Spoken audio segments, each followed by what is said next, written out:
Գյումրին երիտասարդների քաղաք 2016 խորագրի ներքո միջոցառումների շրջանակում մարզերում գործող երիտասարդական, մշակութային, կրթական, գիտահետազոտական կենտրոնների եւ ոչ ֆորմալ խմբերի էքսպո ցուցահանդեսը տեղի ունեցել Գրիշկովի ճեմափողոցում։ Արդեն երկրորդ տարին է անցկացվող ցուցահանդեսի նպատակն է երիտասարդներին ինքնադրսևորման եւ նոր հարաբերություններ ստեղծելու հնարավորություն տալ։ Էքսպոին ներկայացվել է շուրջ 25 կազմակերպության տաղավար։ Մասնակիցներին ողջունել եւ շնորհավորել է նաեւ Գյումրու քաղաքապետ Սամվել Պալասանյանը։ Ես ուզում եմ եւս մեկ անգամ շնորհավորել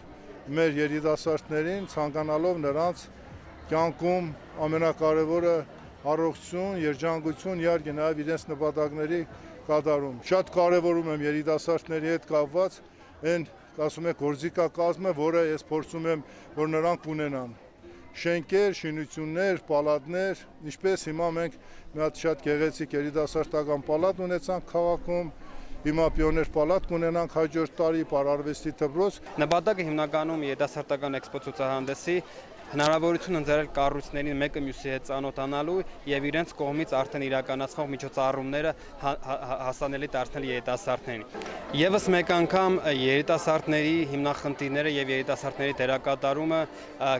բերել որպես առանցքային կարևոր հարց։ Եվ այս տարին բացառիկ է նրանով, որ առաջին անգամ Գյումրիում հյուրընկալում ենք Եվրոպական կամավորական ծառայության տարածաշրջանային հանդիպումը, երիտասարդական հավաքը, որին մասնակցում են Վրաստանից եւ Հայաստանից շուրջ 30 երիտասարդներ։ Շնորհավորում եմ բոլոր երիտասարդներին, ցանկանալով նրանց մնալ միշտ այդպես հոգով եւ սրտով երիտասարդ։ Ուրեմն մենք ներկայացնում ենք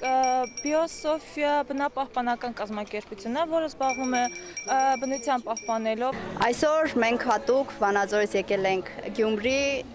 նախ եւ առաջ շնորհավորելու երիտասարդների միջազգային օրվա կապակցությամբ, ինչպես նաեւ մասնակցելու ցուցահանդես վաճառքին։ Այստեղ մենք բերել ենք եւ ներկայացրել մեր կազմակերպության խմբակների ձեռքի աշխատանքները։ Կտեսնեք, բոլորը ձեռքով են պատրաստվել, այստեղ ունենք ավանդական հայկական բացիկներ, նոր ոճ, ինչպես նաեւ սառնարանի մագնիսներ եւ նմանատիպ այլ գեղեցիկ հուշանվերներ։ Սրբազան հող կազմակերպությունն եմ ներկայացնում եւ հուլունկագործն եմ այս անգամ ներկայացնում։ Ընտրությունը իր տեսքի հետ է կապված, ինքը ավելի շուտ ազատություն, անկախություն երիտասարդներին ամենաբնորոշ գծերից մեկը։